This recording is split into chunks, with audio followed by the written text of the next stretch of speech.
Hi, and welcome to our March Ask a Therapist webinar. I'm Megan Miessler. I'm the Executive Director here at Miessler Counseling Services, and I'm a licensed clinical social worker. And this is Rick Armstrong. He is a licensed marriage and family therapist. He's our ministry care coordinator here and an LCMS ordained minister. So our topic for today is discussing spirituality and how it intersects with mental health. So there's a couple things as we get our webinar started that I just want you to know. We would love to chat with you, have you ask questions. We don't make it possible for us to visually see you or for even you to talk, but you can chat with us by putting questions or comments in that side chat bar, and we will respond to them as we can. We do know there's a little bit of a delay, so if it takes us a minute to get to your question, just rest assured we will get there. We also know and recognize that it is a crazy time in our country, and we plan to talk a little bit about the things that are going on in our country and especially how that relates to spirituality while we spend some time with you today. So, any other way you'd like to give yourself some introduction, Rick? No, I think you've done okay. Okay. And, it's to add on to that I think it's an interesting time for our country, our state, for our families, for us individually. And I think it also connections and help through our spirituality as well. So just to get us started, if you are on and would share just your name and how you connected to us, we would love to know that about you. So if you would put that in the chat box, that'll help us know if the chat box is working, and it will help us to know who is joining us here today as we get started. So your name, how you connected to us, we'd love to know a little bit more about you.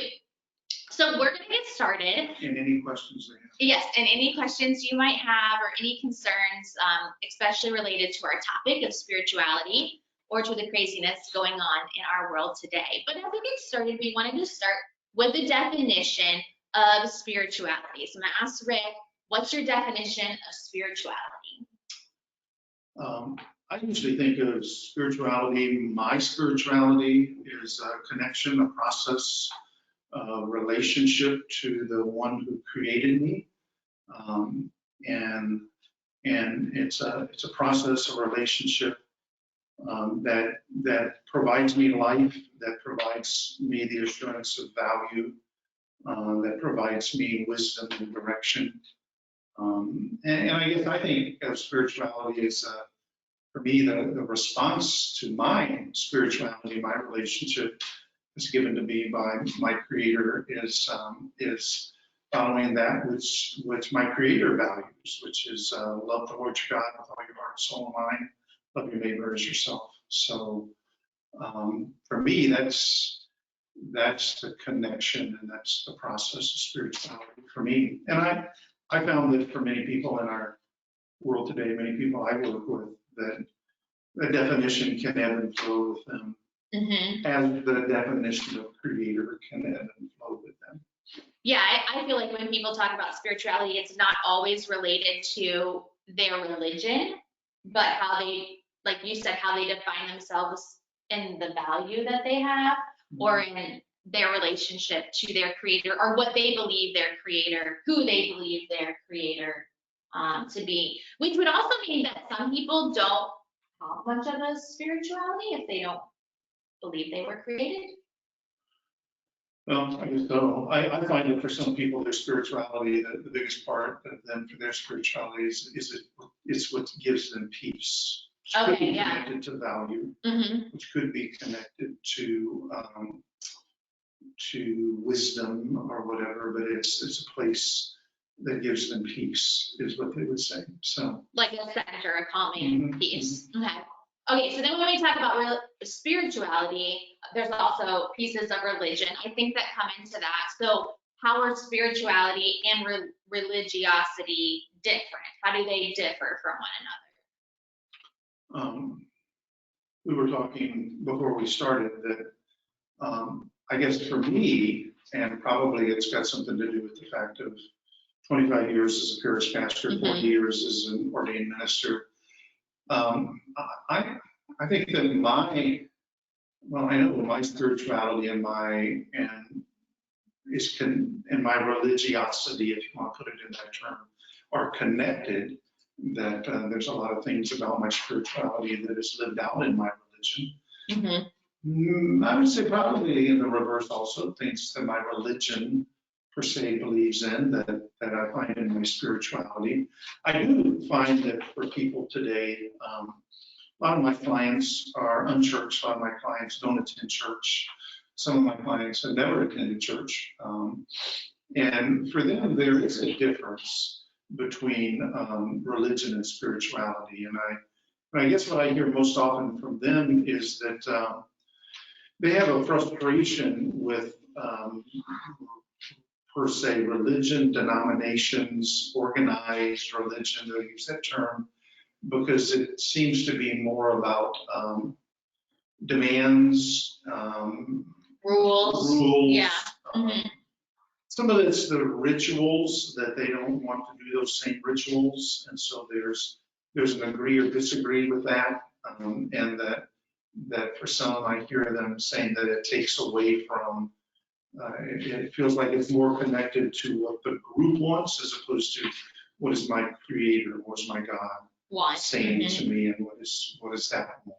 And so that's where I see the difference, and I hear a difference between people. For me, I mean, maybe I've gotten to a place in my life, I work for the church and everything, but I don't. I was going to say, you are a pastor, so I kind of feel like maybe you have to answer that way.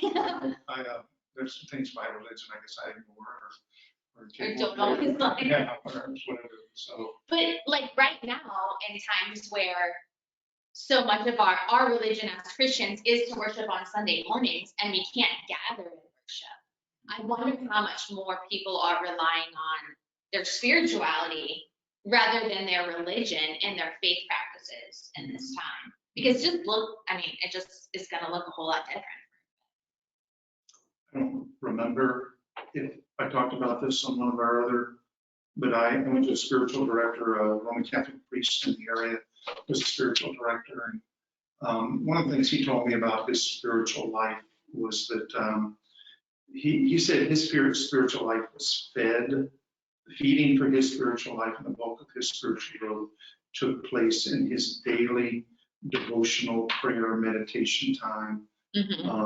And that Sunday morning, he used the French term lagniappe. Lagniappe is you order 12 donuts and they give you 13 like extra. And he said that his Sunday morning worship was valuable and important, but it was the extra. Most of his spiritual walk and his spiritual life and growth took place in that daily time that he had. So for folks like that, our times and not being able to gather with the body probably has an effect, but it's not as large of an effect because there's a daily connection that goes on in that way. For those that are really spiritually being fed, but I wonder if for a lot of their spirituality rests so much on that gathering. Yeah, they're not being as fed in that way. Right. So one of the things we definitely wanted to talk about on here is how does our spirituality impact our mental health, our physical health? Like, where do you see those pieces intersecting? How do they build upon each other? Or how maybe when they're disconnected, is it not good? Probably you have to first start off defining mental health. Yes, that would be true. I think in terms of, and I think you and I talked about that, I think in terms of mental/emotional health in a lot of ways, it's how do I respond to anxiety? How do I respond to adjustments in my life? How do I respond to loss, to grief? Right. But also how do I respond to physiological issues that are, people would say they're founded and going on in my brain. How do I respond? Depression is largely, especially clinical depression, is largely a physiological issue. It's not a matter of the mind being willed to do that or not do that. Bipolar disorder. Yeah, there's not things that you can always do that OCD, changes that, right? OCD tendencies. A lot of that stuff is physiological, and it's the result of things not working as well, hormones, Chemical imbalances, yeah. and those kind of things. There's also what you call it, personality disorders that are in the makeup of the individual. So for me, that's all lumped together in mental health.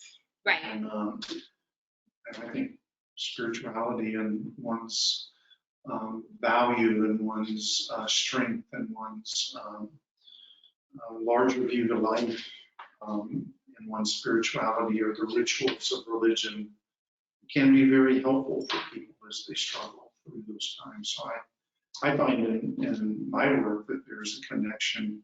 People that are active in their spiritual or religious life do work to connect their mental health with their spiritual health.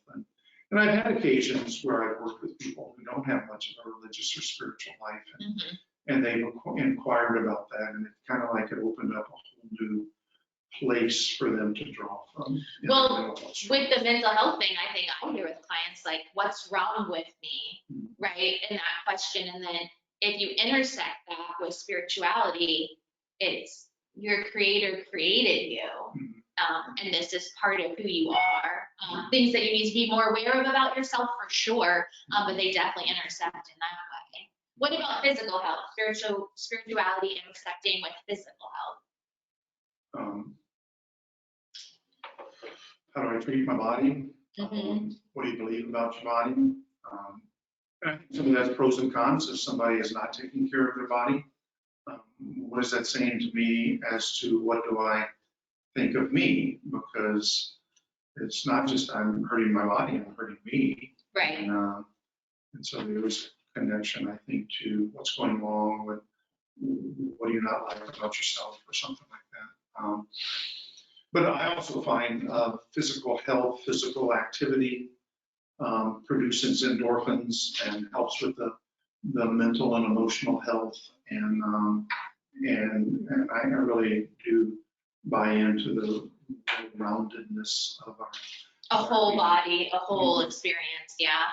And I would think so much too today, again, with the coronavirus and things, we talk about so much physical health, like, elbow bumping instead of, and then being able to wash your hands. But I know for us as a staff, and we've been talking about how does that pull on your mental health and then how the effect on your spiritual health as well. So there's no way to always untangle those pieces from each other in that way. Is there something in there? Yeah. I just got one name. Yeah, Lori was sharing that she is on with us, so we're grateful to have you, Lori. And as you have any questions, please just let us know. The other thing that we wanted to talk about was what are things that we can do to make sure that we are living a spiritually healthy life? And maybe that looks different for individuals, but what do you do to make sure that you're living a spiritually healthy life? Spiritual practice, relationship with God, prayer, meditation. For me, because my spirituality is based in my Christian faith, it's reading His Word. It's reading the lessons and the guidance that was given by a Savior who came here, and the call from that, and the patterns set by that of loving one's neighbor and loving one's God, and serving those around you. You said to me a minute ago when we were talking about it, it's like, well, how would you have a relationship with a friend? Like, I've always said that, and you've taught me that too, is like, that's how our relationship with God should be. We can't maintain our friendship if we're not communicating or talking. And someone would say to me, they were talking to their adult child and asked the adult child, are you still in relationship with God? And the adult child said, yes, I do still talk to God regularly. And mom answered him by saying, yeah, but there's two sides to communication. Do you listen to him as well? And I think that's helpful. We listen through the Word. I believe we listen through prayer, meditation. Music too. I think music is a big one. Our healthy practice of the month was encouraging people to write a prayer journal. I know you journal a lot.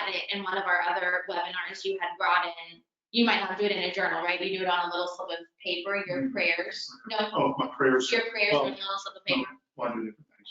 Okay. We don't have time for- But that practice of being in prayer, being in communication, but also when I was in college, I was encouraged to do a prayer journal and then like go back and mark what God had been doing, to see His hand working in those pieces. I know for me, for clients, spiritual practices or things that they do for their spiritual life is so much based on what they believe about themselves, what they believe about their Creator, and what they believe about that connection. And sometimes that's just figuring out what is it that you do believe about that. Mhm.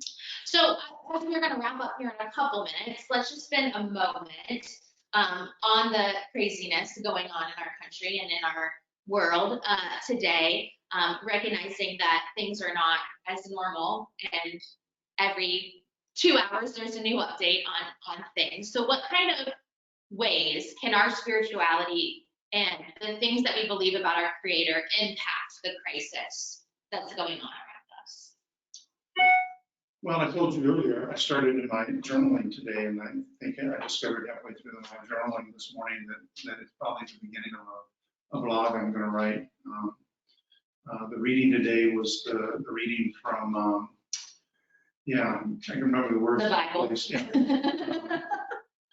Yeah. If you have faith, you can move mountains. And I remember one speaker, writer, or something sharing that that doesn't necessarily mean that we have enough faith. We can pick up a mountain and move it to another location. Mm-hmm. His contention was that that means that we can look at them, as you look at a mountain chain that has peaks and valleys, we can, by faith, do the mountain chain. Mm-hmm. We can make our way through the peaks and the valleys that are set before us. And as I was journaling today, thinking about that how already, just in this first week, that just so much has changed in terms of activities or non-activities. Yeah. And who would have ever thought that we would have cities where restaurants are totally closed, and who would have thought that we would have really, after spring break, said to parents, another month. Who would have thought that we would get to the place where we would send the majority of our workers home to work from home? Or have no sports on our television. That's a tough one. I was getting there. There was leading up to that. Who would have thought that I would have to spend evenings and not watch a sporting competition? But I don't know. I do believe that we're going to be okay. I do believe that we're going to make it through it. I do believe that our spirituality helps us to do the mountains, to make it through the peaks and the valleys. And I do believe that what we usually experience in those times once we're done with them is that we've changed, we've grown, mm-hmm. something has been discovered. And it's kind of interesting to me I can't control this, I can't do anything, so it's just kind of interesting to me to sit back and wait and watch and see what that's going to look like, and see not only how they are going to be, but how am I going to be, and how are we going to be. I mean, the thought of, we've often said that folks need to get home and spend more time with their families and all, and here's your opportunity.